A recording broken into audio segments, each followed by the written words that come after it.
차례 큰 대전을 치다 보니까 치르고 좀 이 시간이 좀 여호수아가 나이가 사실은 여호수아가 모세가 80일 때 여호수아가 40 된 걸 보여주거든요. 어르신이 수업한다고 뭐 사람 많고 난리도 아니고 불교도 난리도 아니고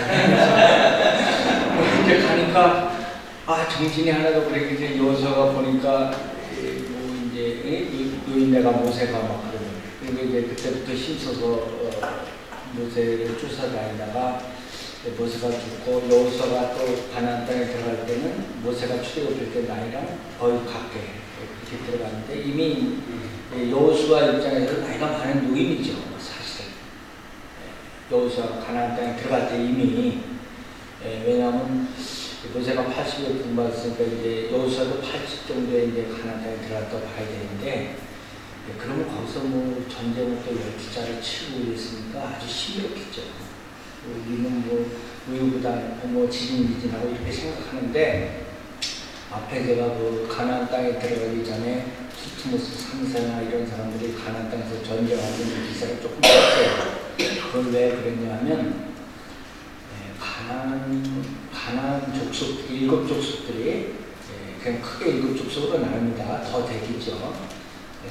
대개 한 7족속들이 있어서 가나안 땅을 지키고 살았는데 이 사람들이 시작하면 이집트가 쳐올라오는 것을 싸운 거예요. 7족속이 나름대로 자기 족속이. 특히 무리또 같은 거는 그 요새 성을 이미 구축하고 있었고 그러니까 이 7족속이 누구하고 전쟁 연습을 한 사람들이라면 이집트하고 전쟁 연습을 한 사람들이야. 한두 번 올라갔던 게 아니라 이집트가 가나안 땅에 가기 전에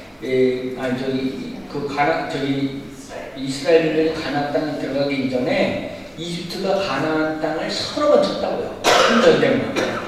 그러니까 가나안 땅 입장의 사람 입장에서는 전쟁을 안 한 사람들이 아니라 전쟁에 가나안 이미 이집트군을 맞서서 여러 번 연습을 했던 사람들이에요. 말하자면. 그리고 이제 오합지졸 같은 이스라엘 사람들이 이제 가나안 땅에 간 거예요. 여호수아가 되고.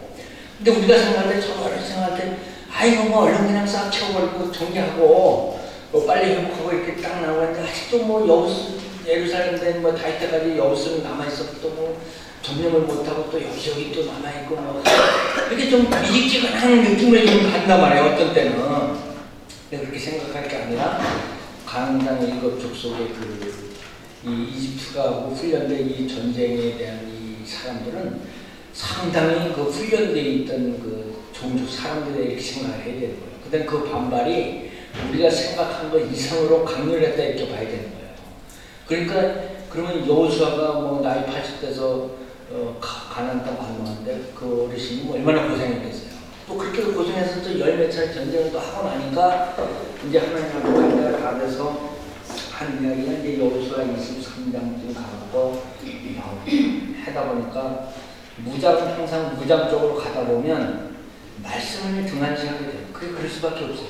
전쟁을 하다 보면 그 일을 하다 보면 말씀이 돼요. 우리도 이제 공욕을 많이 일으키다 보면 한데도 말씀을 등한시한 것 같은 느낌이 있는 거예요. 그게 이제 여호수아가 그랬거든요. 여호수아가 일을 열심히 했는데 전쟁만 계속 하다 보니까 사실 전쟁을 한 번 하면 이겨야 될 거 아니에요. 어쨌든.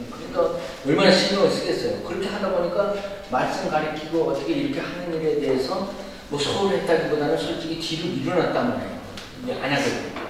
근데 그러나 이제 마지막에 이제 여호수아가 한 일은 그래도 말씀을 붙잡고 이거를 전달하고 가는데 이미 이제 하나님 말씀에서 벗어나서 삐딱한 인간들이 벌써 이제 형성되기 시작하는 거죠.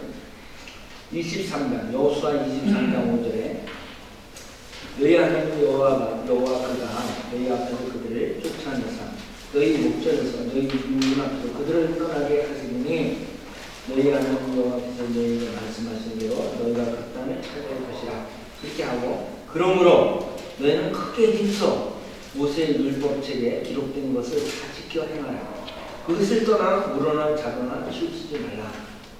1절에 오직 너희 하나님 여호와께 가까이 하기를 오늘까지 행하는 것 같이 하라. 이렇게 하면서 11절에 그러므로 스스로 조심하여 너희 하나님 여호와를 사랑하라. 이렇게 하면서 이제 여호수아가 애틋한 마음을 가지고 이스라엘 사람들을 가르치는 거. 땅을 차지하게 하셔. 이게 이거예요. 땅 차지 다 하나님 버리면 하나님 잘 소용이 없어. 의미 없어. 출애굽해서 여기 땅 차지해. 그거 하나님 버려. 아니 그러면 뭐야 이게. 근데 이제 이 목적을 이제 성실하는 거죠. 자꾸 사람은 뭘 할 때 이뤄놓고 애매히 빠져버리는 거야. 우리가 이제 성경 뭘 해놓는데 그냥 소용이 없어. 이렇게 되면 허당이잖아. 허당. 애들 말고. 그러니까 이제 포장이 될수록 소개도 알차게 이렇게 돼야 되는데 여호수아가 전쟁만 대딱 치다 보니까 이제 말씀 가르치는데 이제 소홀을 하게 되고 사람들이 이제 하는 말씀을 자꾸 떠나는 현상이 벌어지니까 여호수아가 이제 이에 대해서 자꾸 말씀하신 거죠. 23장 16절에 너희가 만일 너희 하나님 여호와께서 너희 명하시는 너희를 범하고 가서 다른 신을 섬겨 그들에게 절하면 여호와의 진노가 너에게 미치니 너에게 주신 아름다운 땅에서 너희가 속히 멸망하리라 이렇게 하면서 여호수아가 이제 가르치는데 24장 14절 그러므로 이제는 여호와를 경외하며 온전함과 진실함으로 그를 섬기라. 언제나 탐임, 온전함과 하나님처럼 맞추고 진실함 이거 두 개가 항상 같이 가는 시간까지 가는 거야. 20대까지 가는 거거든요. 근데 그를 섬기라. 너희의 조상들이 강 저쪽과 애굽에서 섬기는 신들을 치워버리고 여호와만 섬기라. 만일 여호와를 섬기는 것이 너희에게 좋지 않게 보이거든 너희 조상들이 강 저쪽에서 섬기던 신들이 문제 너희 강 저쪽은 사실은 유프라테스 강 정도로 보입니다. 그 강 저쪽은 아브라함의 조상 우 그쪽으로 보이는데 사실 그 지역에서 나왔던 제가 조금 관심 있게 아주 전문적으로 연구하진 않았는데 그리스 신들의 그 족보가 있어요.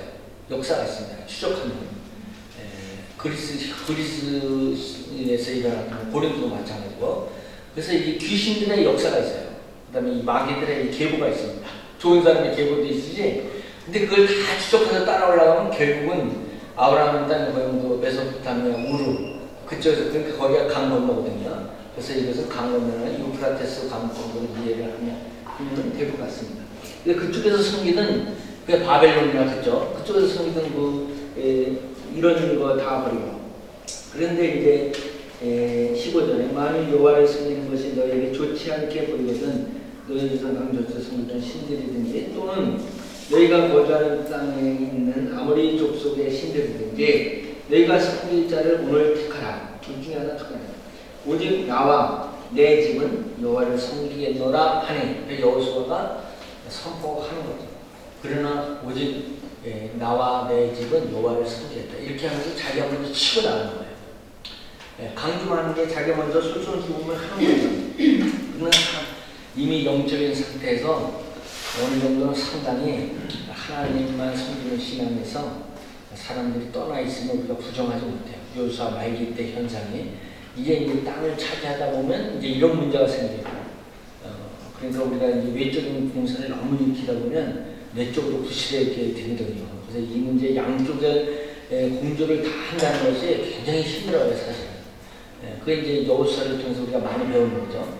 그러나 여호수아가 이제 그래도 20절에 24장 20절에 만일 너희가 여호와를 버리고 이방 신들을 섬기면 너희에게 복을 내리신 후에라도 그렇게 너희에게 재앙을 내리시고 너희를 멸하시리라 하니 백성이 여호수아에게 말하되 아니니이다 우리가 여호와를 섬기겠나이다 하느니라. 그래도 여호수아는 이로써 제가 보기에는 어떤 사람은 여호수아를 지나치게 또 평가절하는 경우도 여러 가지 있는데 제가 늘 성경의 인물이나 성경에 대해서 그래요. 우리가 그렇게 그 해석은 하고 우리가 적용은 하지만 항상 그렇게 남조를 하면 안 됩니다. 그리고 가난을 그래도 애쓰고 수고하고 얼마나 이 어르신이 고생을 했겠어요. 여호수아가.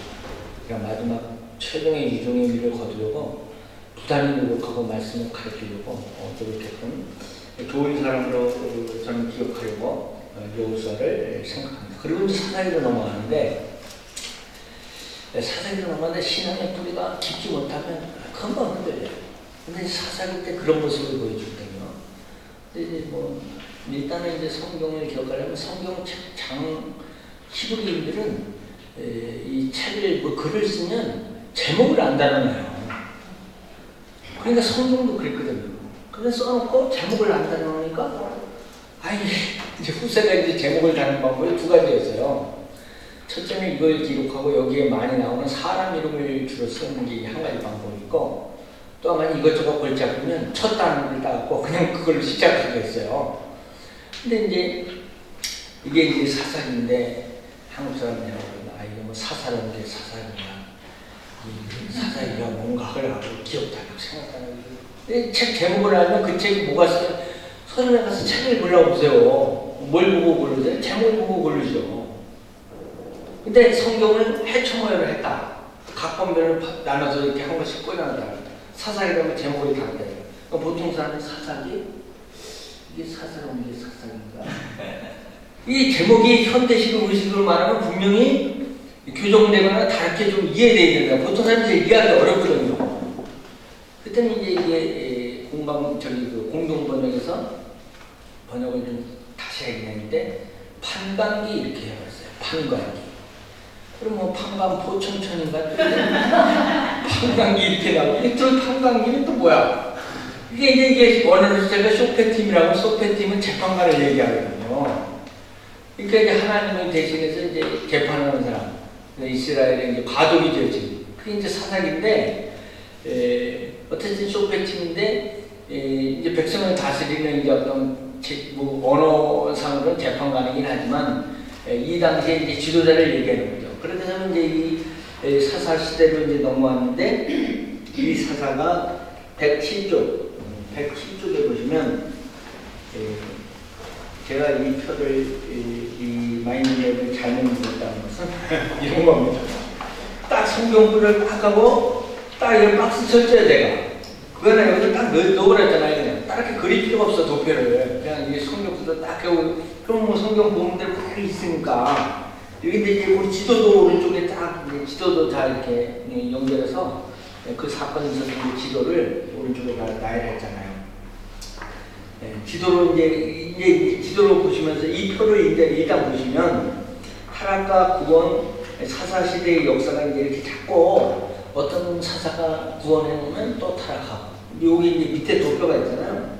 그래서 우상숭배, 또 사사가, 그럼 하나님이 노예화시켜 항상 이 성경이 반복적입니다. 몇 년 동안 누구누구의 손에 넘겨주시니라. 이 말이 나와. 하나님이 아예 붙였다는 거죠. 이 생고생을. 뭐 그게 그렇게 적용되는 건지는 잘 모르겠지만, 결국 하나님이 전체 질서를 운행하신다고 할 때 한국, 북한도 중국도 다 생각을 해봐야 된다고. 하나님께서 택한 백성이라도 자꾸 누구의 손에 넘겨주셨기 때문에, 허락을 해주셨기 때문에 그러고 있는 거예요. 자기가 잘해서 공산당을 뭐 그렇게 하고 있는 게 아니라, 근데 이제 그런 생각을 하는 거죠. 그러면서 이제 사람은 여호와께 또 부르짖어. 그럼 또 구원자를 보내. 그러면 또 망각해. 그 선자를 또 죽여. 그러면 우상 숭배 죄에 또 빠져. 그러면 또 노예와 또 붙여주고 하나님이 또 된다.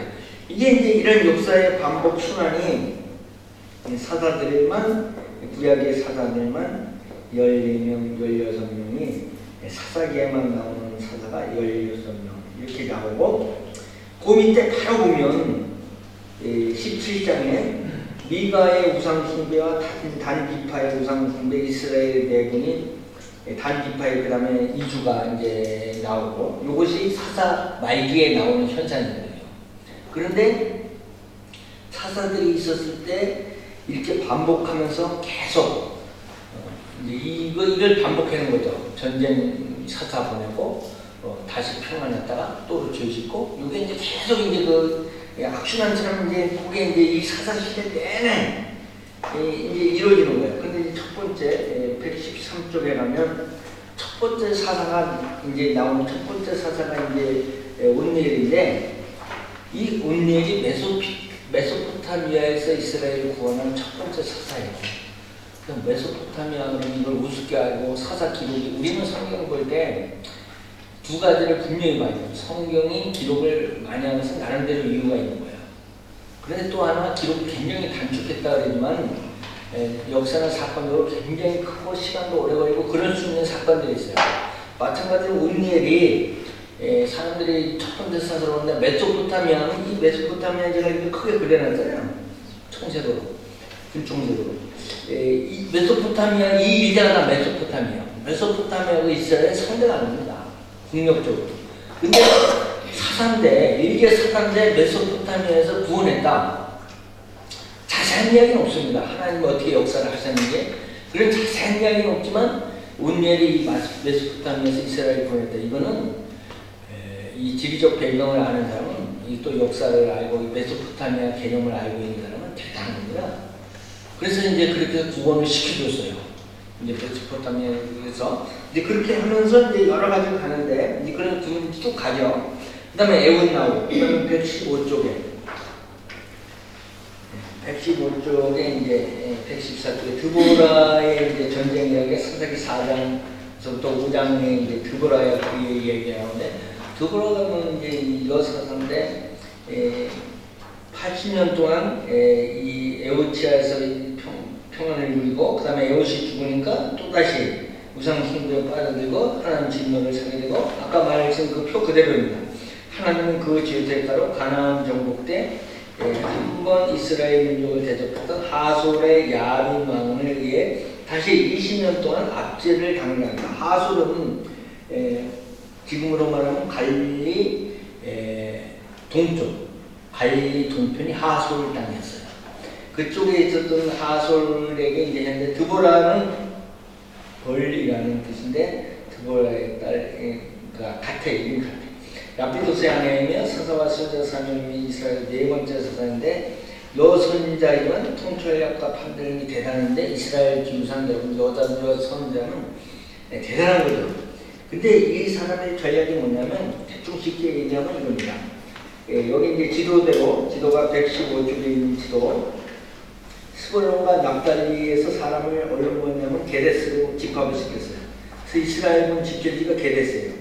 게데스 북쪽에서 비교적 안전한 거죠. 왜 이렇게 선택했냐면, 적군이 가까운 하솔 땅이나 여기 전쟁이 일어나는 이 지역에 가까이서 보이면 적의 그 침공을 받을 위험성이 있기 때문에 멀리 변방으로 바깥에서 빼서 집합을 시킨 거죠. 거기가 게데스인데, 게데스에서 모여가지고 어디로 이동을 했냐면 다벌산에 위치했어요. 다벌산에 위치했는데, 이때 야빈의 집결지는 이 무깃도 그 있는 그 기송강을 끼고 무깃대 일대에 이 야빈이 집결지였어요. 처음에 이 대치국면은 다벌산과 무깃도는 천의 요새가 다벌산으로 뻘떡 올라간 산이지만 요새화되어 있던 성은 아닙니다. 그러니까 이제 하솔이 더 좋은 위치를 일단은 그 전략상 차지한 것처럼 보여진 거죠. 그리고 드보라는 또 여자가 이스라엘 군이 이렇게 됐는데, 드보라가 다벌산에서 집합하고, 이게 이제 마치 하늘의 일기를 보고 있었어요. 드보라가 하늘의 일기를 보고 있었는데, 비가 내리고 진흙창이 되고, 하솔은 이 전차, 항상 전차는 협곡에서 분리하고, 그 다음에 이 드보라가 비가 올 때 무기를 기다렸던 건 뭐냐면, 이 무깃도 이 옆에 기송강을 옆으로 끼고, 여기가 진흙 벌판이 됩니다. 진흙 벌판이 되면 마차가 빠져갖고 나오지 못해요. 그래서 드보라가 그걸 부릅니다. 그래서 하늘에서 비가 내려서 이 일대가 아주 그냥 진흙탕으로 바뀔 때를 기다리고 있다가, 그때 들어가 버릴 거야. 그때 들어가니까 마차를 갖고 있고 전술을 하고 있고, 이거는 그냥 평지에서 마른 땅에서 쏘락 달 때 마차가 필요한데, 마차가 그냥 빠져서 나오지도 못하고, 그러니까 이제 이렇게 되면 전략상 대등하거나 오히려 이스라엘이 우위에 있게 되는 거예요. 왜냐면 그들의 병기가 쓸모없게 되니까, 우기 때. 근데 그거를 노려가지고 이제 드보라가 쳐내러 간 거예요. 그래서 이제 이겼어요. 이 전쟁 역사가 해군 전장 역사에 지금도 대한민국 해군이 이걸 공부하고 있습니다. 이걸 드보라의 그 전술을 배워야 나가가지고 이 청기를 이용할 수 있는, 하늘에 그걸 이용할 수 있는 이 전략을. 그러니까 드보라가 우리는 그냥 뭐 여사를 대충 이게 대충 한 게 아니라 지략이 있었어요. 그래서 모사드의 그 표 제가 어떻게 했죠? 지략이 있으면 망하지 않나. 그게 모사드의 그 표야 지금. 근데 드보라가 이 전쟁을 이렇게 수용을 해갖고 어쨌든 전략이 있었어요. 그래서 이 지혜가 있어요. 하나님은 이 여인의 지혜를 사용하신 거예요. 우리가 하나님을 사용하시는 방법이 여러 가지인데, 어저께 저를 소개할 때 제가 어서 또 들으셨는지 모르겠어. 또 부족하고, 또 깨족하고, 멍 부족하고, 멍기족이 똑똑하고 부지런한 사람, 멍청한데 게으른 사람, 멍개족, 멍청한데 게으른 사람, 똑똑하고 부지런한 사람. 네? 그런데 제일 골치 아픈 이 네 사람 이름 중에 누가 제일 골치 아프냐? 멍청한데 부지런한 사람. 이 사람은 일을 하는데 매일 문제를 일으켜. 그러니까 멍청하면 게으른 게 난데, 멍청하고 부지런하면 이 사람은 움직일수록 일을 만드는 거야. 그러니까 멍청하고 게으러야 되는 거야, 차라리. 그러니까 멍개족이 낫지, 멍부족이 제일 골치 아픈 거야. 그래서 제가 우리가 하나님 일을 해, 성교를 해. 근데 멍부족이 돼가지고 일을 한단 말이야. 사명은 있어. 근데 멍청, 차라리 게으르면 됐잖아. 일을 안 하면 이제는 일을 할수록 문제를 일으켜, 사고를 치고. 그래서 어떤 성교지에서는 성교사 더 이상 보내지 말라 그런 데도 있잖아요. 왜냐면 자꾸 멍부족이 올까봐. 사실 건강해서 그런 거죠. 그 멍부족이 오면 말도 안 듣고 좀 선임 성교사의 말을 들어야 되는데, 쟤들이 만들어서 쏟아내는. 그러니까 멍청하고 부지런하니까. 젊은이니까 힘을 세갖고 또 온 동네 돌아가니까 문제를 일으키잖아요. 그럼 먼저 일단 선임 성교사한테 아주 골치 아프거든요. 그러니까 이렇게 멍부족이 되지 않으려면 지력이 있어야 되고 지혜가 있어야 돼요. 그래서 우리가 성경도 배우고 이렇게 자꾸 하는 것은, 성경에 자꾸 공부하는 것은 지혜를 얻기 위해서. 그래서 똑똑하고 부지런한 사람이 되면 일이 되니까. 그러니까 이제 하나님이 드보라 여자지만 쓰신 것은 이 사람을 하나님 활용하시고 쓰신 거죠. 그래서 하나님도 열심히 준비되고 지략이 있는 사람을 선택해서 쓰실 경우, 하나님이 그 무식한, 사실 무식하고 뽑은 건 아닌데 어떻게 그 나시린을 처음부터 해갖고 나하고 삼손. 이게 이제 하나님의 이게 이제 사사로서의 그 어떤 제대로 감당을 못한 그 표본이거든요. 삼손 여자만 쫓아다니다가, 네?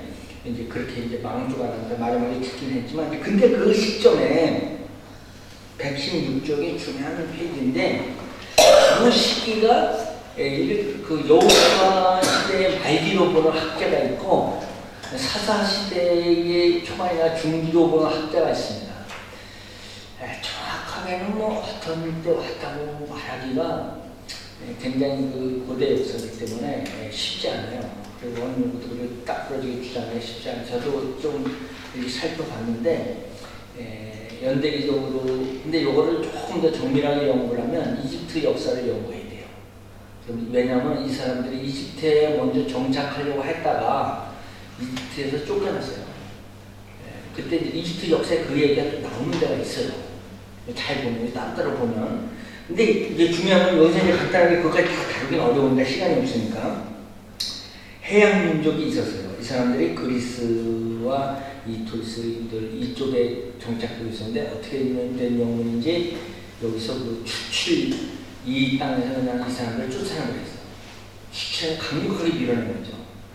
이방 민족이니까 그냥 강력하게 했는데 이 사람들이 쫓겨나니까 어디를 가서 처음에 머물게 되냐면 각돌섬이라고, 여기에 이제 디도수가 나중에 바울이 미안에 있을 때 가다 킹만 만나는 섬 있잖아요.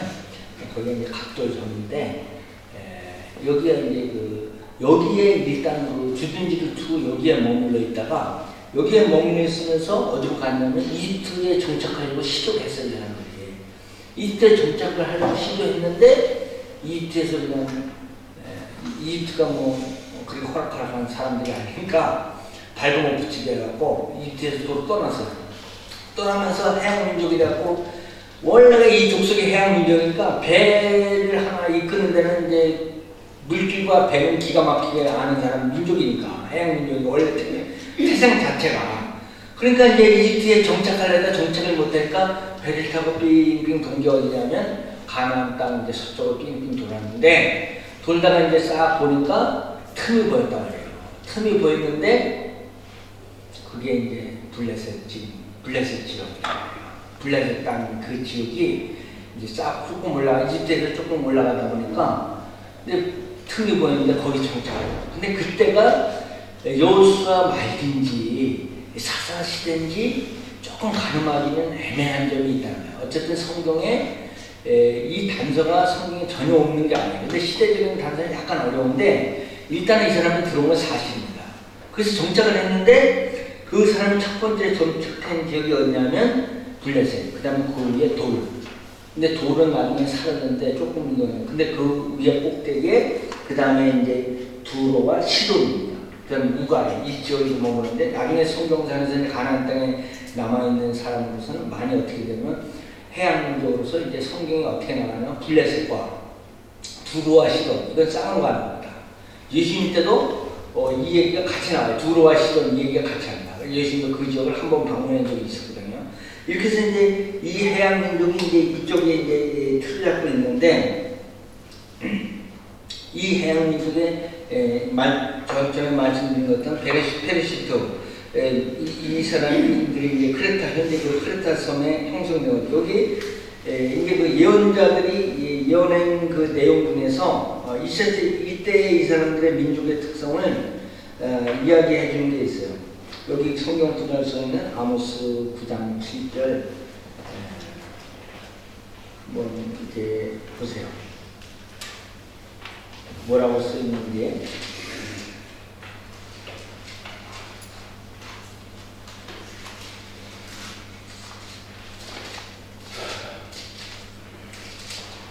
아모스가 나중에 예언할 때 아모스 9장 7절에 여호와의 말씀이니라 하나님 그렇게 했던 거죠. 이스라엘 자손들아 너희는 내게 구스 족속 같지 아니하냐. 내가 이스라엘을 애굽 땅에서 블레셋 사람을 갑돌해서, 그러니까 블레셋 사람을 갑돌해서 아람 사람을 기르게 해. 여기서 이제 제가 지금 말하려고 하는 건 블레셋 사람을 갑돌해서 크레타 블레셋 사람을 크레타 섬에서 끌어들였다는 거죠. 왔다는 거죠. 그래서 이 경로가 이제 나와 있고, 그 다음에 에레미야 47장, 에레미야 이제 47장 가면,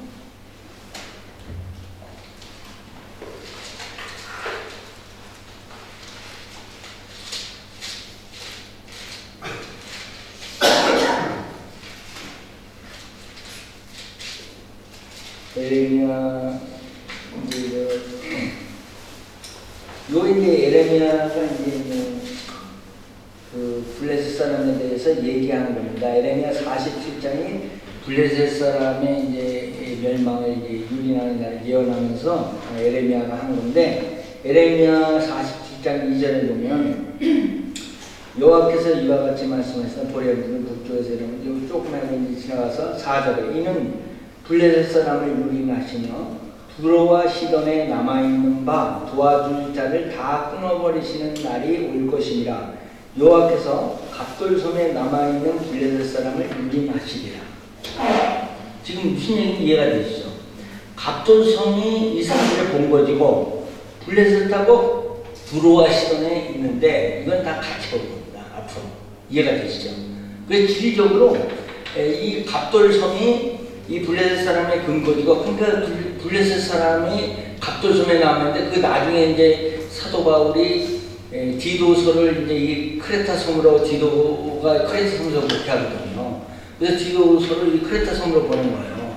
근데 이 크레타 섬의 종족이 누구냐면 이 블레셋 사람이에요. 갑돌섬. 이 사람들의 본거지가 여기고, 그 다음에 이 사람들이 지금은 그게 구약 개념은 그랬다는 거예요. 그러나 구약 개념은 이 사람들 다 심판했기 때문에 신약시대는 이 사람들이 사라졌다 이렇게 볼 수도 있죠. 옛날 이야기가 그렇다는 거예요. 근데 이제 구약시대 이때의 개념으로 보면 두로와 시돈인데 이 사람들을 도와줄 사람이 갑돌섬에 있는 그 본거지의 사람들, 이 사람들이 도와준다고 생각하는데 그 사람까지 또 하나님이 다 끊어버리신다는 거예요. 근데 이제 이게 이 민족의 이제 지리적 개념과 이 진영의 개념에 이해가 없으면 누가 누구를 끊어버리고 그냥 하나님 본거지를 치시겠다는 거예요. 그 본거지가 갑돌섬이에요.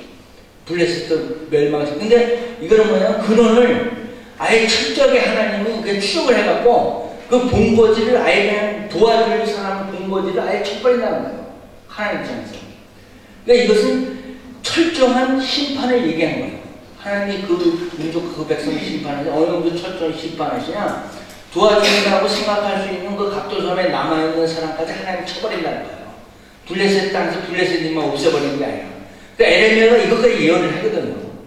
그러니까 이제 이런 개념이 질적 개념하고 이게 이론문적인 개념 없이는 나중에 잘 이해가 안 되고, 이게 이제 신약시대까지 두로와 시돈이 이제 같이 쌍으로 묶여 다니고 이 백성을 같이 보는 겁니다.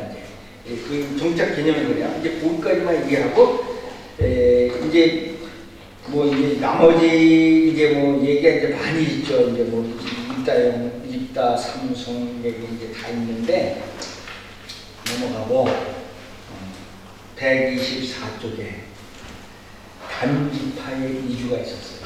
이것이 가나안 땅에 하나님께서 정착시킨 종족으로서 첫 번째 이주 지파가 생긴 거예요. 그게 단지파예요. 근데 첫 번째 이주 지파가 생겼는데 사실은 이 사람들이 가지고 있던 땅이 블레셋 동북쪽에 차지하고 있어야 된다고 봐야 되거든요. 그 땅의 위치가. 근데 이제 블레셋이 여기서 쳐들어온 거야. 블레셋이 이 해양 민족이 이 근처에 들어왔는데, 이 옛날에는 지금이나 이 해양 민족들이나 해양 백성들은 이 거칠기가 이 당할 수가 없어요.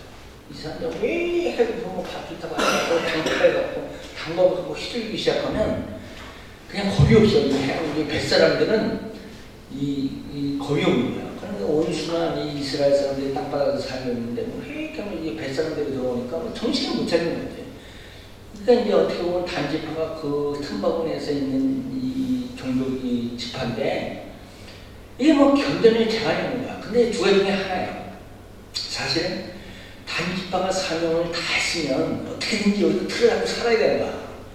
그것이 단지파의 사명이야. 하나님께서 그 땅을 주셨고 이겨야 되는 거야. 그러면 아마 블레셋이 힘을 못 쓰고 이스라엘을 그렇게 그 블레셋 때문에 유린당하지 않았을 건데, 힘들다고 힘들어서 못하겠다고 도망가. 그래서 이제 땅을 알아보게 했어. 알아보게 했는데 북쪽에 저쪽 꼭대기 이제 갈릴호스 저 위에 들어가니까 갈릴호스의 원천이 되는 그 위에 라이스가 있어요. 라이스라는 동네가 있는데 거기까지 가자. 이왕 올라갈 거. 근데 라이스까지 올라가면 거기는 하나님이 지정해 준 가나안 땅 경내에 솔직히 구약 개념으로는 지정이 안 되는 거 아니에요. 사실 그 안쪽에 밑에 내려오고 거의 그 이스라엘 경계를 벗어나는 위치까지 가버린 거야. 거의 그 턱걸이 할 수 있는 헬몬산 바로 밑에. 거기 이제 옛날 이름이 라이스거든요. 그래서 라이스 이제 우리가 이사를 가자. 이렇게 이제 단지파가 이제 합의를 보고 물론 이제 이동을 이제 하는 거예요. 그게 이제 124쪽에 나와 있는 얘기입니다.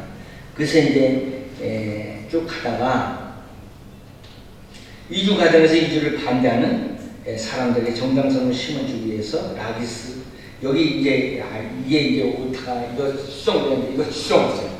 라기스가 아니라 라이스라 그랬죠. 제가 라기스가 아니라 라이스입니다. 라기스는 블레셋 이쪽 밑에 있는 게 라기스고 이게 라이스입니다. 제가 이게 오타를 낸 거죠. 여기 라이스 땅을 하나님께서 자신들에게 주신 것처럼 강조한다. 이 속이는 거죠. 하나님이 자신들에게 주신 것처럼 강조를 하지만, 그리고 하나님의 인도하심을 가시화하기 위해 정탐꾼들이 미가의 집에 들었던 우상 드라빔을 탈취해서 마치 하나님이 자신들을 위해 증표를 주신 것처럼 행동을 합니다. 그러나 또한 미가의 제사장을 끼워서, 미가의 제사장은 드라빔 제사장, 이거 하나님 제사장 아닙니다. 끼워 자신들의 제사장으로 삼았어요. 이러한 일련의 과정에서 미가의 거센 항의를 받지만 무력으로 묵살해버리고 결국 가나안 땅에 인도하여 하나님을 잘 믿고 따르도록 한 신앙을 버리고 자신들의 평안한 땅으로 이주한 단 지파는 하나님이 주신 땅을 지키지 못한 첫 지파가 되었다. 저는 이렇게 결론을 내렸습니다. 이주한 것이 결국 단 지파가, 근데 이제 한국에서 우리가 당군 자손이라고 이제 또 그러니까 이 당지파가 당군이 아닐까. 또 어느 분이 또 그걸 또 주장을 한대 해가지고, 그래서 내가 주여 단지 좀 이 사람이 괜찮은 사람이면 좀 그렇게 움직일만도 해요. 어떻게 갖다 붙여갖고 뭐 해도 괜찮아. 근데 이 사람 전력 자체가 단지파의 전력제 하나님은 계시록에 나중에 가다보면 계시록에 단지파 빠져버릴 거야. 없어. 이스라엘 지파 중에 단지파가 이제 사라집니다. 하나님 취급도 안 해요. 어디로 갔냐면 조선 땅에 와 있었겠지. 단지파가. 이런 사람을 갖다가 우리가 단군해줘야 될 이름이 비슷하게 시대적으로 맞지도 되지도 않는 말을 이미 다 동서남북이 다 알고 있죠. 그러니까 이제 이렇게 하면 안 되고, 그래서 이제 그건 아니고, 어쨌든 이 불명예스러운 지파가 단지파입니다. 근데 한 가지 이제 염두에 둘 것은, 여기서 이제 그 단을 제가 과거에 소개했죠. 단을 해명상 바로 라이스를 단지파가 와서 이제 단이다 그렇게 이름 만들어진 게 이제 단지파 때문에 만들어진 거죠. 그런데 흘러내다라는 뜻이 요르단. 요르단과 요단과는 같은, 영어로 발음 같죠. 요단하고 요르단하고 같은 거죠. 그래서 단에서부터 흘러내리는 강줄기를 따라서 요단강 또는 요르단이라는 이름이 이제 유래가 단지파 때문에 된 거예요. 근데 이게 단지파가 이게 서울 지파니까 요단강도 그렇게 이름상 그렇게 무슨 강은 신령할지 모르겠지만 이름상 그렇게 그 유쾌한 이름이 아니에요. 요단강이나 요르단이라는 이름 자체가. 어쨌든 이 단지파가 조금 이런 내력이 있었고, 그 다음에 125쪽에 기브아인의 만행은 아시죠? 이제 이 사사기 말기로 가면서 어느 정도 이 사람들의 그 형태를 보냐면, 이게 이제 기브아인의 만행은 조금 대충 이 사사기 19장, 20장 나오는 사사기 말기에 일어나는 현상이에요. 사사기에 이스라엘에는 두 번 나오는데, 첫 번째, 이따와 암몬의 전쟁에서 에브라임 자손들을 참여시키지 않았다고 빌라에서 터도록 어처구니 없는 일이 발생했고, 그리고 기브아인의 만행 사건이 두 번째 동족간의 전쟁입니다. 사건의 발단은 에브라임 산지에 있는 한 레위인의 타락한 가정생활에서 시작하는데, 이 레위인은 베들레헴에 첩을 두게 됐어. 아니, 레위인이 첩을 두고 산다는 그 자체가 이상한 거 아니에요? 성교사가 첩을 둔 거랑 똑같았지.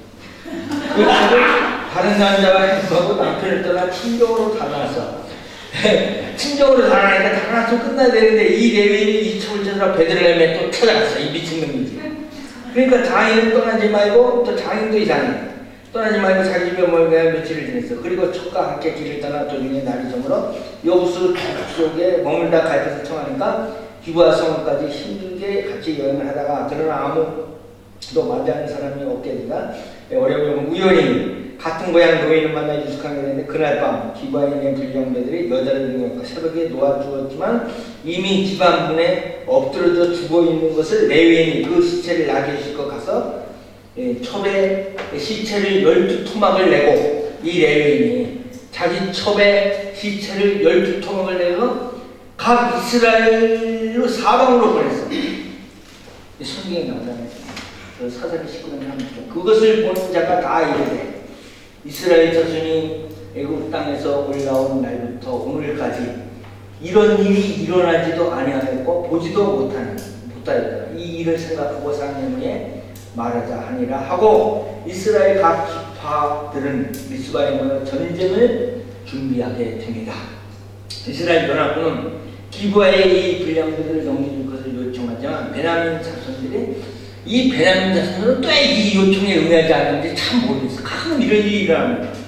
그 성읍에서 기브아로 26,000명이 모여들어서 싸움을 준비하는데 이스라엘 자손은 40만 명이나 모여들었지만 1차 공격에서 실패를 당하게 되는데, 왜 또 실패를 하는지 이게 참.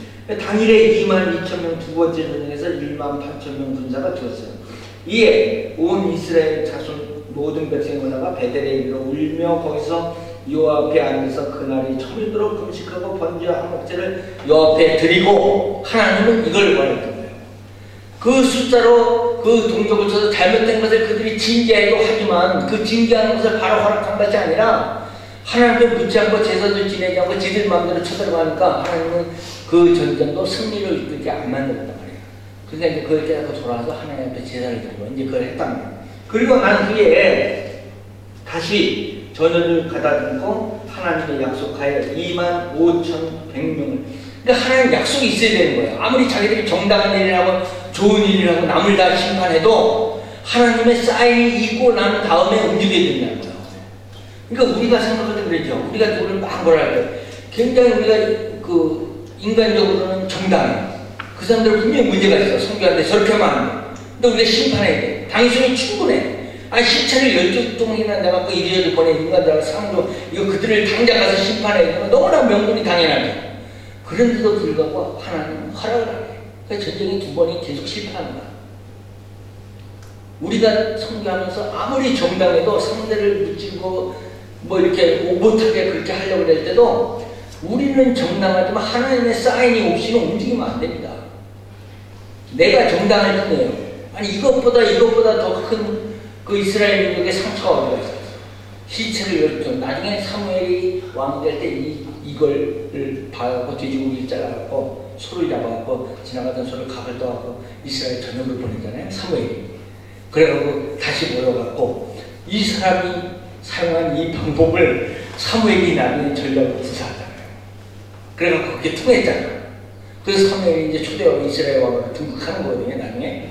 근데 어쨌든 여기서 이 기브야인의 만에는 이 아주 그 기가 막힌 일에 대해서 이제 그러면 이제 해갖고 이제 이 일이 있었는데 자 기브야인의 만에 자우자 어쨌든 이제 이 정도 얘기를 이제 마치고 이제 사사기는 이렇게 해서 그나마 삼손 그러니까 사사기 말기는 그야말로 뭐냐 이게 제사 드리는 민족인데 그게 단지파의 이동 사사기 먼저 여기 이제 좁혀 나왔잖아요. 사사기 앞에 사사도 다 지나갔잖아요. 그 다음에 말게 단지파의 이동 그 다음에 이 기브야인의 만행 이걸로 사사기가 종결되는 거거든요. 그 사사기는 이게 안 되는 거야. 이게 이제 이 사람들이 하나님 뭐 일을 못하는 거야. 그리고 이제 최악의 경우에 시체를 나눠가지고 레위인이 타락을 해갖고 첩을 놓고 첩의 시체를 난도질을 해갖고 이스라엘 각 지파를 보니까 이스라엘 각 지파에서 그냥 이스라엘이 뒤집어진 거지. 아니 소포를 갖고 보니까 팔뚝이 딱 넘어가니까 팔뚝이 나왔어. 머리가 나왔어. 아니 상상을 해봐. 이게 이스라엘 각 지파로 시체가 나눠지니까 이게 진짜 너무나 기가 막힌 일이 이 사람들이 뭐래. 우리가 강에서 출애굽한 이후로 지금까지 이런 일이 아무리 악하지만 우리가 이제 아무리 자기네끼리도 스스로 이런 일은 보지를 못했다. 이렇게 얘기를 하면 그걸로 이제 사람이 끝나요. 더 이상 뭐 이제 사사를 하나님 만들지도 않고 시키지도 않고 해보지도 않았어. 그냥 비전이 여기서 끝났어. 여기서 끝나가 사사에 하나님이 이걸 문 닫는 거야. 이제 편집 중이니까 바로 다음에 나오는 게 룻기입니다. 하나님이 왜 이 보잘것없는 어떻게 보면 큰 여인들가 그냥 그 베들레헴 땅에 풍년이 들어갔고 모압 땅으로 이주했다는 거야. 응? 그 이주한 한 가족의 이야기가 뭐 그렇게 자랑스럽고 뭐 그렇게 내놓을 만한 이야기도 없어. 그리고 그냥 뭐 며느리 하나가 그냥 쫓아와가지고 그냥 갈 데도 없으니까 쫓아왔겠지 사실은. 그래서 이제 그 빨리 말해서 이제 또 동생이 가니까 자기 집도 가겠다고 이렇게 말할 수도 없고 그러니까 따라왔는데 나오면하고 이제 어떻게 내가 너무 얘기할까 모르지만 사실은 크게 볼 때는 여자들에게 한 가정의 이주였고 다시 그 아들 다 잃고 다시 초라하게 돌아오는 나오미의 그 모습은 무슨 그 승리의 그 군사의 행렬도 아니고, 응? 그 다음에 모압 땅에 가서 그 아주 그 성공해서 돌아오는 성공담도 아니고, 그러잖아요. 무슨 성공이라도 아주 쪽박차고 남자 다 죽고 저 혼자 살아서 왔다는 얘기 아니야. 그러니까 나중에 나오미를 다 자꾸 그러잖아요. 자기 이름 그 부르지 말라고. 이름 바꿔다녀요. 그래서 자기 이름을 아주 쓴맛을 받다고 하죠. 그래서, 응? 그렇게 하면서 돌아온 이 여인의 이야기가 뭐가 그렇게 자랑스럽고 이 여인의 이야기 자체도 그렇게 자랑스럽게 하나도 없어요. 뭐 이렇게 성공담도 아니고 그냥 뭐 그렇잖아요. 그런데 이게 사사기 끝나고 바로 성경 편지했던 이 룻기가 나오는 거야.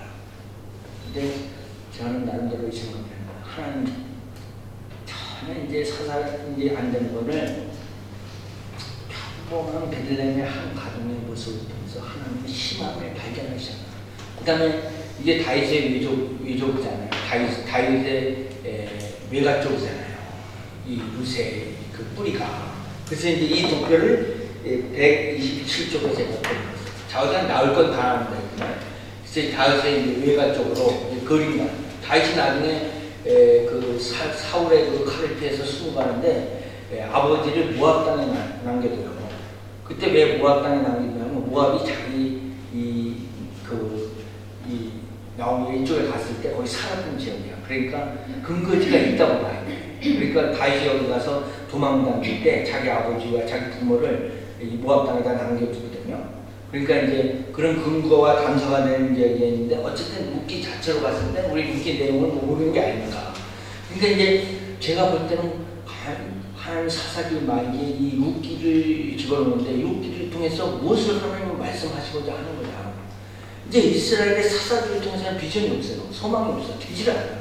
제사를 드리기는커녕 시체나 잘라갖고 나누고 전쟁이나 치르고 뭐 이런 민족한테 모든 세계 백성의 제사나 이렇게는 너무 그 자질 자체가 안 돼. 이제 그러니까 소망이 없으니까 룻기 가정을 통해 이제 룻의 가정을 통해서 하나님 그 비전을 신기하시고 이제 이렇게 이제 열어가시는데. 제가 보기에는 성경이 이제 한 가지 장르를 얘기해요. 그래서 하나님은 상당히 보여주십니다. 그게 뭐냐면 내가 신앙생활을 잘못할 때 자꾸 주변을 통해서 나를 보여주시고 내 자신을 돌아볼 수 있게 하는. 근데 그걸 못 보는 사람은 이제 바보야. 이스라엘 민족에게 나만 장군을 보내서 보여주시고 룻을 통해서 하나님은 보여주신 거야. 그 다음에 니느웨 성을 통해서 하나님 보여주시고 요나를 통해서 보여주시고 이게 좀 고성이 있어요. 그 주변을 통해서 하나님 보라는 거예요. 근데 룻을 통해서 이스라엘 백성이 하나님이 여기서 메시지를 보내는 거예요. 보라는 거예요. 그래서 이제 룻기가 이제 그래서 다음에 오는 이제 편지 순서로 이건 이제 성경에 오는 순서도 가끔 있지만 이 바이블의 전체 특징은 말씀드린 연대기적으로 편집이 됐지만 100% 연대기적이라도 아니고 주제별로 가진 주제별로 갔어요. 그래서 그거를 적절하게 성경 교육을 이루시기 위한 제가 그래서 나오미와 룻 얘기가 이제 128쪽에 나오고 모압 땅에 이제 나중에 다윗이 분물로부터 남겨두고 갈 때 근거가 되고 둘이 이제 이렇게 남자 다 죽고 며느리 하나 도망가고 며느리 하나 둘이 이렇게 이동하는 그 장면을 그렸는데 참 사실 씁쓸하죠. 다 남자 셋 다 죽이고 정착 못하고 며느리 얻었는데 하나는 갓버리고 하나는 갓 데리고 돌아오는데 그 이방 여인 하나가 어머니의 백성이 나의 백성이 되고 어머니의 가신 길이 나의 갈 길이 다 갈 길일 것이고 어머니가 믿는 신 여호와 하나님이 나의 신이고 이 말이 하나님 감동했어. 하나님도 얼마나 사실 하나님의 모습이 사람 같아요. 어떤 때가 하나님이 이 말에 비록 이방 여인이지만 그러니까 이스라엘 민족의 미션이 없어 끝난 거야. 사사타문을. 그러나 이방 여인의 이런 그 고백 하나가 하나님을 울렸어.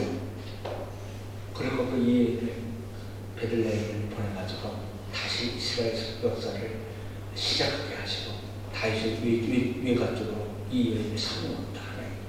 대단한 그 룻기가 아주 별거 아니냐 별거 아닌 것을 하나님의 시간에 발견하는 거예요.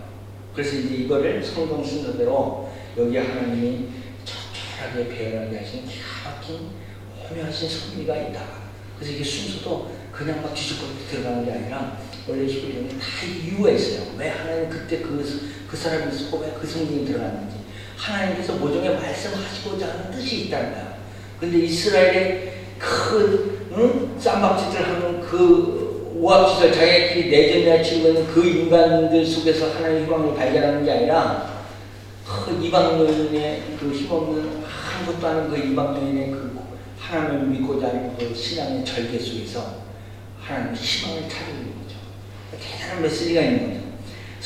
그 다음에 이제 사무엘상으로 넘어가는데 그래도 하나님은 이스라엘을 어쨌든 아직은 안 보였어요. 말라기까지는 아직은 안 보이는데 사무엘을 하나님이 특히 한나라는 여인을 통해서 했는데 자식이 없으니까 계속 손손바닥에서 울면서 자식 주는 데를 갖다 바치겠다고 했는데 성전을 갖다가 이제 사무엘을 갖다가 하나님보다 바치죠. 그러면서 제사장 속에서 사무엘이 성장하더라고요. 신앙적 성장을 도왔는데 저도 우리 어머니가 약속해갖고 태어나가고 저도 어디 가다 봤자는데 무당집에다 갖다 팔아먹었어요. 그래서 무당집에서 저도 사매 같은 케이스인데 사매를 제 사랑집에서 살았지만 저는 무당집에서 우상들 틈에서 어려서 해가지고 도저히 안 될 것 같아가지고 어린 나이에 나중에 그 만신 할머니라 해서 그 무당집 할머니 이름이 만신 할머니야. 그 만신 할머니 집에서 탈출해갖고 집에 가야겠다고 울면서 길거리로 나왔는데 우리 할머니가 그 전에 내가 울면서 길 방안을 꿈에서 봤대. 그래서 아무래도 안 되겠다. 애를 한번 보러 가야 되겠다. 그리고 나오시는데 길에 아침에 밤새도록 걸어다가 큰 길에서 쓰러져 있는 진짜 죽어가는 거죠. 그 나를 그 옛날에 차도 안 나는 비포장도로 도로에 내가 엎어져 있는데 그런 나를 우리 그 외할머니가 발견하신 거예요. 그래갖고 애를 잘 키우고 갖다 줬는데 왜 이모냐냐 했더니 그쪽 만진 할머니가 얘기하기를 나는 내가 나왔어. 지금 생각하기에. 그런데 그 만진 할머니 얘기를 그렇게 얘기해. 우리 할머니 왜 애를 내쫓았냐고. 그랬더니 그래 주신 게 아니라 애가 그냥 없어진 거라고. 그 없어진 게 많은. 그래서 어쨌든 그 만진 할머니 집에 제가 탈출했다니까요. 그리고 애 잘 되라고 보냈는데 왜 애가 그 모양. 제가 이쪽 양쪽 팔에 이게 제가 몸이 이게 지금 정상이 아니에요. 다 살아있어요. 이게 이 팔이 되잖아요. 근데 초등학교 다닐 때는 이쪽 팔 올리면 이쪽 팔이 돼요. 이쪽 팔 올리면. 우리 아버지가 안 되겠다고 이제 만세라고 경기도 마석에 근데 내가 10년 전에 테레비 봤는데 만수원 원장이 가짜 의사 자격증을 지금 그 만수원에 입원해갖고 이 팔을 고치겠다고 그냥 삔 거를 그냥 의사들이 양쪽에서 자꾸 뺀 거야. 얼마나. 그래서 발버둥을 치다가 날로 발로 차갖고 만수원이 불날 뻔했어. 근데 그 의사가 가짜 의사 자격증이 있다고 제가 테레비에 올라가 보니까 나오는 거야. 황당해갖고 너무 그렇게 늦게까지 해. 그래서 이제 그랬던 일인데 그래서 안 되겠다 해서 서울 그때 큰 병원에 나를 입원시키면 우리 아버님은 큰 병원에 입원시키면 애 팔을 다 갑자기 풀릴 줄 알았어. 이러고서 3개월 기부술을 하는데 이 정도밖에 안 펴지는 거야 팔이. 그랬더니 이 새끼들 팔 고치면 팔 그냥 더 꾸며낸다고 다 죽어버리는 우리 아버님인데 병원에서 아니 근데 이걸 핀 방법이구나. 그 은혜를 하고 그렇게 늘어나 이렇게 그 은혜를 이렇게 매달고 그 다음에 무거운 물동이를 이렇게 들고 다니고 손에 이걸 얼마나 했는지 제 팔이 늘어났어요. 그래서 지금 제가 지금 팔이 길어요. 또 어서 양복을 사면 이 와이스트를 사면 팔이 길은 걸 사야 돼요. 그냥 이만큼 올라서 안 맞아요. 어떤 사람은 알지 못하고 권투 선수는 좋았을 거라고 그런데 어쨌든 그래서 이제 팔이 늘어나는데 다시 돌아가고 나오면 그래서 이제 이스라엘 사람 비전이 오고 어때서 이제 사무엘이 이렇게 되는데 저도 이제 사무엘자인데 한 여인의 개선 믿음이 연장된다. 룻기에서 지금 사무엘로 그 한나의 믿음으로 지금 하나님께서 이렇게 연결시키는 거 아니에요. 근데 여기서 이제 사무엘이 나오는 거죠. 어쨌든 이 사무엘을 통해서 이제 여기 사무엘상 131쪽에 보면 사무엘상의 이 지도가 여기 이렇게 동글뱅이 있는 그 지도 아이콘 모양이 지도 있는 거 아니에요? 이렇게 많아요. 그러면 제가 설명했는데 이렇게 많은 지리적 지도의 개념을 다 없애버리고 사무엘상이나 성경 자체를 구약성을 이해한다고 어떤 사람이 제대로 이해한다고 말할 수 있냐? 이해 못합니다. 제가 생각합니다. 근데 이 정도를 이 지도로 여기 나온다. 이걸 살펴봤을 때 너무 많은 부분이 있기 때문에 이걸 다 빼버리고 성경을 이해한다고 이해하면 지리적인 관점을 버리고 이해하는 거죠. 그 지리적인 관점을 버리고 이해하면 사실에 이렇게 좀 동떨어지는 느낌이 있고 자꾸 주장만 하게 돼요, 우리가. 그래서 이제 이런 사실에 기초해서 이제 이렇게 하게 돼요. 나머지 이제 얘기했었는데 133쪽에 통일왕국 시대의 전쟁 역사가 있는데 이제 이거를 제가 이제 아까 전쟁표가 이제 계속 들어가잖아요. 그래서 이 통일왕국 역사의 전쟁표가 있는데 이때 27전, 24전, 3무 1패야. 야, 혁혁한 이스라엘의 승리야. 근데 이것이 누구의 다 전쟁 역사는 이제 뭐 다윗의 전쟁 역사는 아시다시피. 그리고 이제 134쪽에 가면 실로 여행이 나옵니다. 실로 여행이 나오는데 이스라엘 가나안 땅에 들어가서 여리고에 복개를 두었다가 안쪽으로 건너가서 길갈에 복개를 두었다 여리고에서 전쟁을 했다 갖고 갔다가 다시 베델로 갖고 갔다가 이게 마지막 정착지가 지금 실로에 있었어요. 실로에 있으니까 복개가 실로에 있으니까 여호와 하나님의 경배의 그 장소가 실로야. 그러니까 국가의 수도 개념은 아니지만 복개가 존재했을 때는 복개가 있는 곳이 수도예요.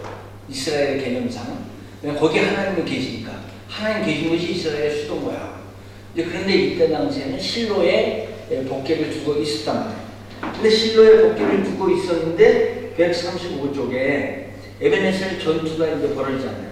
이 에벤에셀 지역에서 이제 전투가 벌어졌는데 재미난 것은 이스라엘 사람들이 전투에서 지니까 이런 생각을 가진 거야. 실로에 있는 복개를 전쟁 지역으로 가까우면 여호와 하나님 우리를 도와줘서 여리고성을 무너뜨릴 때처럼 승리하게 할 수 있겠지 않냐 이런 쪼잔한 생각을 한 거야. 쪼잔하다고 어떻게 보면 생각을 잘한 거지만 그래서 하나님을 모셔오는 방법으로 복개를 이루고 데리고 오면 우리가 전쟁에 이길 것이다. 이 생각을 하고 복개를 갖고 왔어요. 근데 참 희한한 게 있어요. 복개를 가지고 왔는데도 블레셋에게 복개를 타지 않습니다. 그건 뭐야? 하나님이 복개가 살아있는데 하나님이 이스라엘 민족을 사사기 때 계속 적국에 붙이잖아요. 그래서 하나님 당신이 스스로 블레셋을 선택한 거예요. 그렇게 봐야 돼요. 복개는 살아있는 하나님의 형상이 이 땅에 내려주는데 하나님이 스스로 이스라엘 민족이 패하게 하시고 하나님이 스스로 블레셋 땅으로 가셨단 말이에요.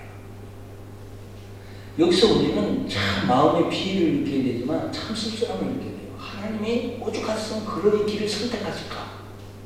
마치 부모가 내가 너하고는 내가 적하고 너를 네 사업을 망하게 한 다른 사람 내가 그쪽 집에 가서는 살만큼 너하고는 같이 못 살겠다. 이렇게 해서 그 부모가 나를 망하게 한 원수의 집으로 스스로 가셨다. 우리 부모가. 그럼 여러분 무슨 생각이에요? 그럼 자식 입장에서 야 우리 부모가 진짜 부모님이 진짜 심하시다. 저 어떻게 나를 버리고 저를 가실까? 그러니까 오죽하면 그런 길을 선택하시면 우리 이걸 생각을 해야 되는 거예요. 그래서 이제 이 복개가 결국은 하나님을 가져요 스스로.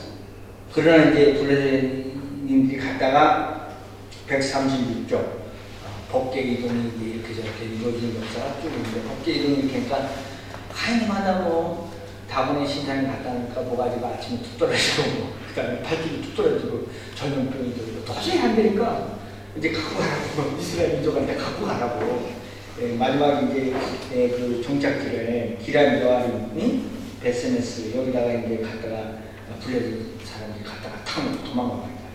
근데 이게 이제 방치되어 있었죠. 다윗이 여호수의 그 저기를 할 동안 이제 방치되어 있다가 이제 여러 가지 이제 개념이 이제 더 많고 이제 사울의 왕으로 등극하는 장면이 있는데 사울이 이스라엘 초대 왕으로 등극할 때의 그 역사는 사실은 여기 이제 몇 가지 이제 전투의 이야기 속에서 이제 그걸 찾을 수 있어요.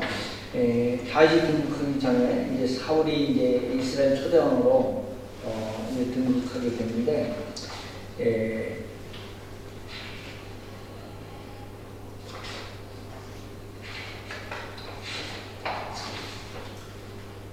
단순히 얘기하면 이겁니다. 전쟁에서 이제 승리를 하게 되는데 전쟁에서 승리를 하게 된 것이 이제 그 전쟁이 길르앗 야베스 전투예요. 그러니까 67조 때 나온 전투. 여기서 사무엘이 큰 공을 세워서 이 전쟁에서 이제 승리를 하게 되죠. 이스라엘이 이제 승리를 길르앗 야베스의 전투에서 이제 승리를 하게 되고. 이때에 모인 사람들을 흩어지지 않고 그대로 길갈로 데리고 갑니다. 길갈로 데리고 가고 이제 왕의 이제 등극식을 이제 하는데, 뭐 이제 나중에 블레셋 또 보니까 블레셋이 뭐 사울이 왕이 되는 것을 블레셋은 싫어하는 거예요. 싫어하는 이유가 국가가 제대로 형성되는 것 같고 강력한 힘이 있는 사람이 나오게 되면 자기들이 불리하니까 이걸 방해하려고 이제 믹마스까지 지금 68번 지도 번호 68번에 믹마스까지 침공한 블레셋 이야기가 사무엘상 13장에 한 장을 차지하면서 이 소리가 다 됩니다. 그래서 여기까지 이제 쳐들어오는 거예요. 쳐들어오니까 이제 사람들이 이제 그 오합지졸 전쟁에 이기긴 했지만 오합지졸 같은 사람들이 이제 산속으로 숨고 요단강 건너편으로 다 도망가고 다 이제 막 전쟁에 이거 승리에 도취했을 때 막 사울을 막 왕으로 세우고 그럴 듯 했는데 이제 막 일이 블레셋이 쳐들어오니까 이제 다 도망가고 사방팔방으로 도망가니까 온데는 사울은 저기 온데는 사무엘은 오지도 않지. 근데 사무엘이 오기로 한 지역이 방향 자체가 블레셋이 쳐들어온 방향이에요. 이해를 잘해야 돼. 근데 사무엘이 오기로 한 동네가 블레셋이 쳐들어 서쪽에 있었단 말이에요. 사무엘의 동네가. 그러면 그런데 지금 전쟁통에 아수랑통에 사무엘이 어떻게 되는지도 몰라. 솔직히 사울 입장에서는. 그리고 자기 함께하는 사람들은 절반은 숲속으로 숨고 절반은 요단강 건너며 도망가고 몇 명 남아있지도 않아. 그런데 이스라엘 왕이라고 하지만 이제 웃긴 왕이 돼버렸어. 아무것도 이스라엘에 저기 세우기 전에 이런 일이 터졌으니까 이거 블레셋에 빨리 쳐들어와 버렸으니까. 그럼 뭐 이제 3일 동안 기다려만 했는데 전혀 오질 않는단 말이야. 사무엘이 오질 않는 거야. 왜 안 오는지는 몰라. 근데 그쪽이 전쟁이 터진 방향이기 때문에 블레셋 쪽이기 때문에 사울 입장에서는 소식이 강감 소식 오늘처럼 핸드폰이 있는 게 아니기 때문에 우리 애들한테 그 소리까지 해줘야 돼. 핸드폰이 있었던 시대가 아니기 때문에 알 길이 없는 거야. 소식도 닿지도 않고. 그러니까 이제 마음이 급한 나머지 제사를 드렸단 말이에요. 사울이 그래도 제사를 드리면서 생각한 꼼수는 자기 여호와 하나님께 제사를 드리면서 하나님 나타나길 기대했었고, 기대하면 그걸로 이스라엘 이제 흩어진 민족이 하나님이 도우시는 장면을 보면 모일 것이다.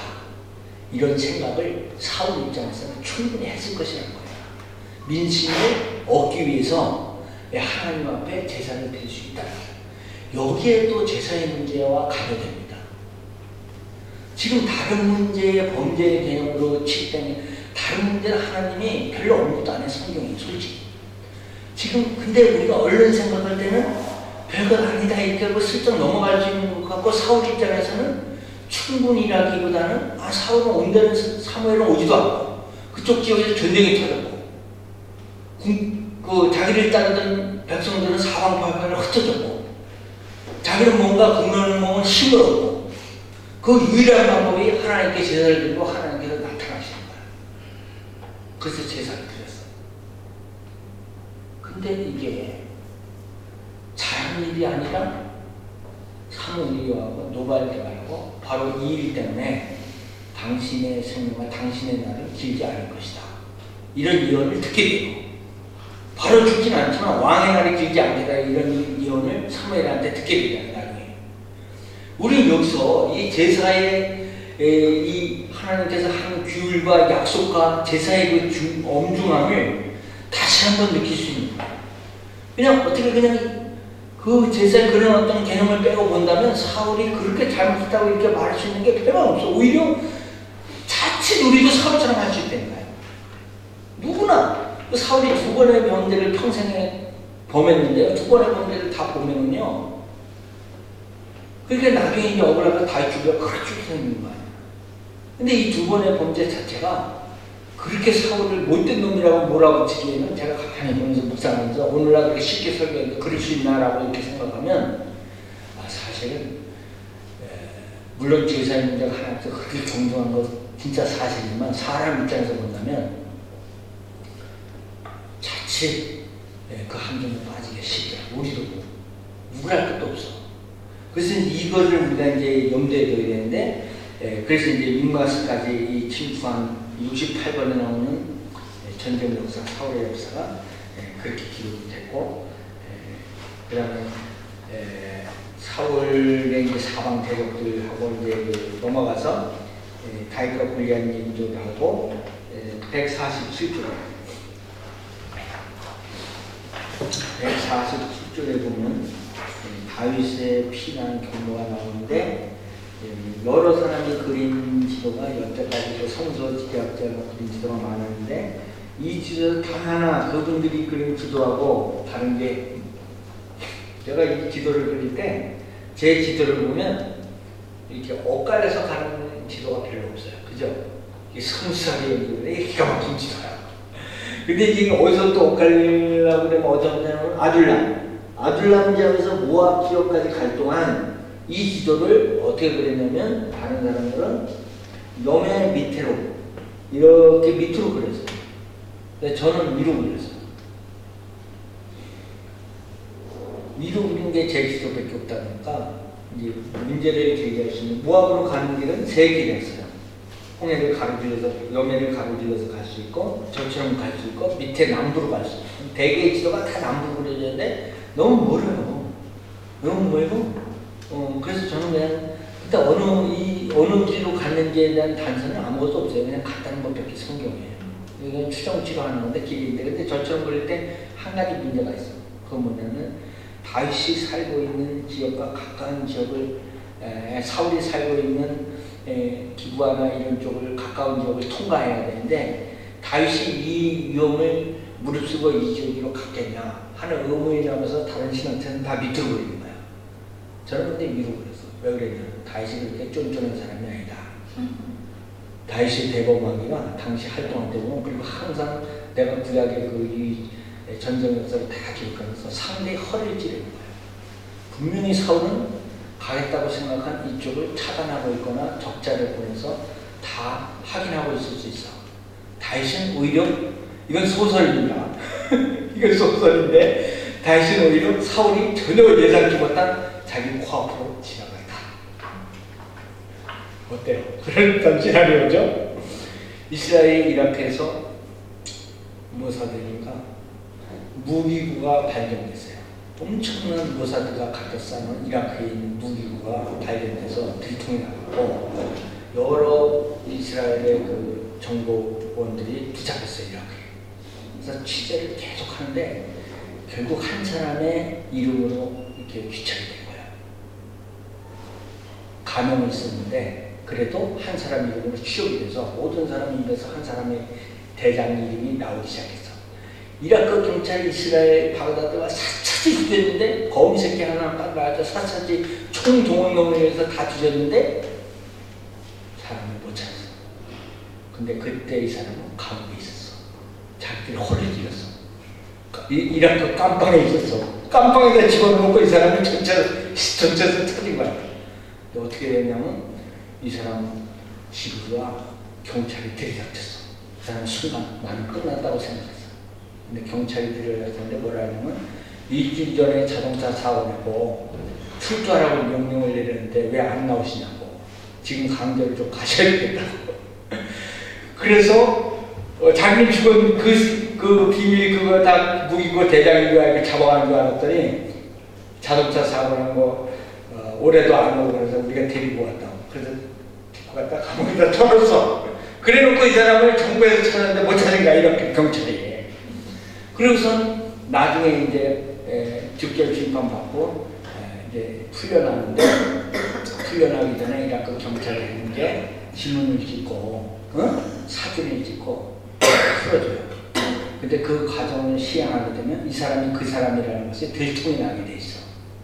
그래서 이 사람은 그걸 피하기 위해서 시장을 지나는 통에 탈출해서 도망가는데 이라크 경찰이 쫓아가지 않아요. 왜냐면 어차피 1시간 이후에 풀어줄 사람이기 때문에 지금 도망가도 그냥 풀어주는 거야. 그래서 열심히 시장을 잡고 시장 속으로 이 사람은 순간에 사라져버렸어. 근데 경찰의 핸드폰에 딱 뜨는 거야. 그 사람이 누구니까 잡아라! 근데 벌써 사라졌어. 그래서 눈앞에서 이라크 경찰이 눈앞에서 그 사람을 놓쳤다는 거야. 그래서 이제 이 사람을 다시 찾기 위해서 혈안이 근데 이스라엘 모사드 특공대가 이 사람을 구하고 이스라엘을 이송하기 위한 비밀 작전이 이제 그때부터 수행되는 거야. 근데 이라크가 이제 전쟁에서 옮기는 그 이민 정책에서 갖고 전체기가 수없이 떴어요. 그때 이제 이스라엘 사람들을 옮기냐고. 그런데 전체기 하나가 들어왔어요. 전체기 이 사람은 평소 알아들었던 공항의 계곡문을 알았고, 그리고 계곡문으로 들어갔어. 숨어있다 계곡문으로 탁 들어간 순간에 비행기는 그 헤드라이트를 완전히 다 쏴버렸어, 빛을. 그리고 이 사람이 계곡문으로 들어가는 것을 통과하는 걸 못 보게. 그리고 비행기는 서서히 이륙하기 시작했는데 약 2, 3m 높이로 이미 이륙이 시작될 때 비행기 뒷문이 착 열리더니 밧줄이 탁 내렸어. 그때 이 사람이 어디서 나타났는지 그 밧줄을 탁 따가갖고 비행기에 올랐다는 얘기예요. 공길 작전보다 더 시간이면 기가 막힙니다. 근데 이 얘기 내가 왜 했지? 무슨 얘기하다 이 얘기가 나오는 건가? 예, 다윗의 그렇기 때문에 예, 제가 생각해 모든 사람들이 다윗의 도피 경로를 이렇게 안 그렸지만 나는 오히려 대범하게 이 길을 택한다. 다윗은 충분히 이 전략을 구사할 수 있는 사람이다.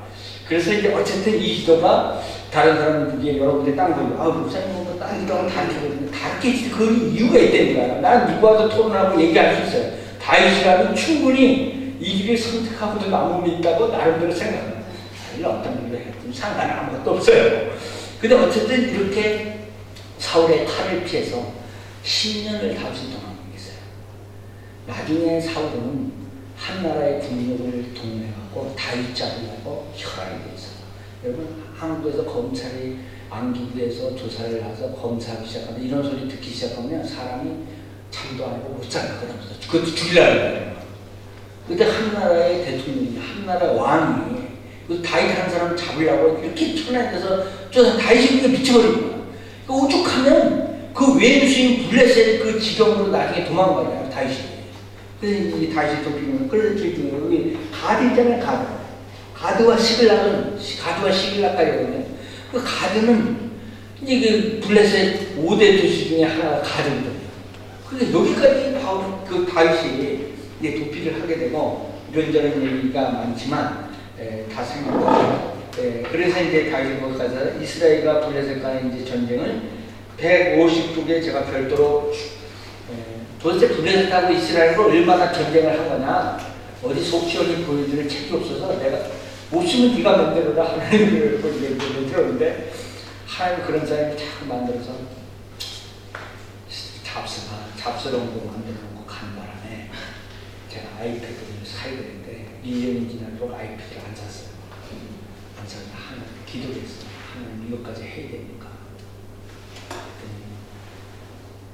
주님의 음성이에요. 그럼 내가 하랴? 아니 그냥 제가 하겠습니다.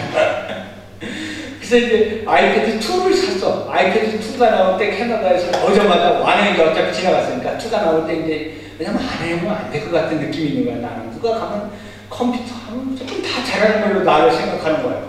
모른다고 말은 안 했는데 나는 그냥 가만히 웃지. 그러면 이제 더 이상 듣지도 않아. 그래서 뭐 얼마나 사람들이 생각이 단순해. 이영정 목사는 컴퓨터는 모르는 게 없는 줄 알깁니다. 다 모르고. 근데 아이패드를 1년이 넘어 안 샀단 말이야. 근데 얼마나 몰라. 위기감을 느끼는 거야. 그때 이 책을 만들고 있는 거야. 화장실 갈 시간도 없어. 근데 내가 썼어. 화장실 가는 시간도 없다. 안 먹고 화장실 안 갔으면 좋겠다. 얼마나 시간이 없지, 진짜로. 그때 이제 사람들이 그 얘기 보고, 야, 이영정 목사 뭐를 쓰길래 저러는데 그때 이거 만들고 있어. 근데 그때 아이패드를 사놔놓은 거야. 아이패드 사놔놓고 전기 꽂고 들어오는 거 카피 거다 확인하고 그러고 지금까지 내 책봉 그대로 있는데 이거 해볼 시간이 없는 거야. 내가 테스트 해볼 시간이 없어. 내가 못해서 아이패드를 쓸 시간이 없어서 이 책 낸다고 그다음부터 그거를 사용할 시간이 없어서 그대로 옆에 있다니까요. 내 옆에 어떤 분들이 자꾸 눈독 들이는 분들이 많아요. 그냥 목사님 어차피 안 쓸 바에 근데 나는 갖고라도 있어야 돼. 그냥 내가 그래도 갖고는 있다. 얘기는 해낼 거 아니야. 근데 그것도 따르면 이제 안 되니까. 어쨌든 이스라엘과 블레셋 간의 전투가 아쉬운 사람이 다 해야 돼. 그래서 이제 이 지도가 참 없더라고요. 그래서 성경을 공부해서 다 확인해갖고 고려본 결과 여기 그 물음표에 있는 지역이죠. 물음표는 아시다시피 모릅니다. 근데 빨간 별표는 성경에 나오는 이름인데 물음표라는 건 그 지역이 확실치 않다. 그러나 대략 이런 정도의 지역으로 그냥 추정할 수 있겠다 싶어서 이렇게 그냥 빨간 별표에 그 물음표를 했는데 너무 따지지 마세요. 그런 분은 지리학을 연구해야 돼요. 정확히 연구해봐야 답이 이거 이상 나오지 않습니다. 그런데도 오기를 부르고 해주신 분은 하세요. 사무엘하라고 하면 사무엘하는 다윗의 이야기이기 때문에 사실은 사무엘상하 그렇게 했는데 사실 다윗의 이름을 붙인 책은 없지만 사무엘하가 다윗의 이야기랑 마찬가지 아니에요. 이제 다윗이 선택돼서 사울에서 이제 쪽박 찾고 사무엘하 이야기는 153쪽에 한눈으로 볼 수 있는 게 있죠. 많이 보면요. 그래서 이제 통일왕국의 이제 2대 왕으로 다윗이 등극을 이제 하게 됩니다. 그래서 이제 다윗 등극을 해갖고 처음에 초기에 이스보셋 다윗과 이스보셋이 또 나와가지고 154쪽에 오른쪽에 있는 지도가 거의 처음에 이렇게 나눠져 있었죠.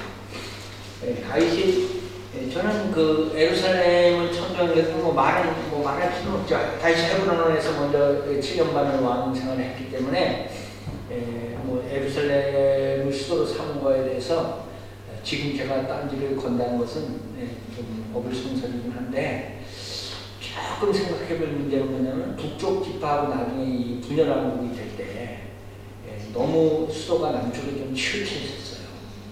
좀 끌어올려 있어야 북쪽 지파를 아우르기에는 유다 왕국이 너무 밑으로 내려와서 그러니까 한 사마리아쯤 아니면 옛날에 법계가 있어서 실로쯤 그쯤 다윗이 더 올라갔으면 하는 거 아니 개인적으로 그냥 실로는 생각이지만 이제 그런 분에 어쨌든 예루살렘이 됐으니까 그것이지만 그 수도 자체가 좀 치우쳤단다. 그래서 우리도 북한하고 통일 대한민국을 생각한다면 굳이 대전으로 내려가는 거는 꼴통 생각이야 진짜.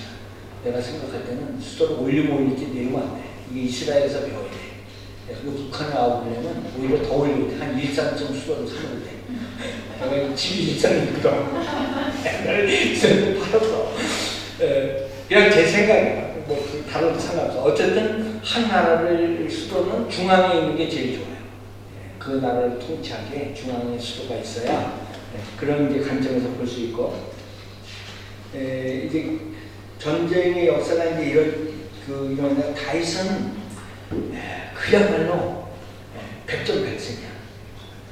하나님이 다윗의 가는 길에 하나님이 가고 하나님 가는 길에 다윗이 가기 때문에 전쟁은 무조건 이길 수밖에 없어.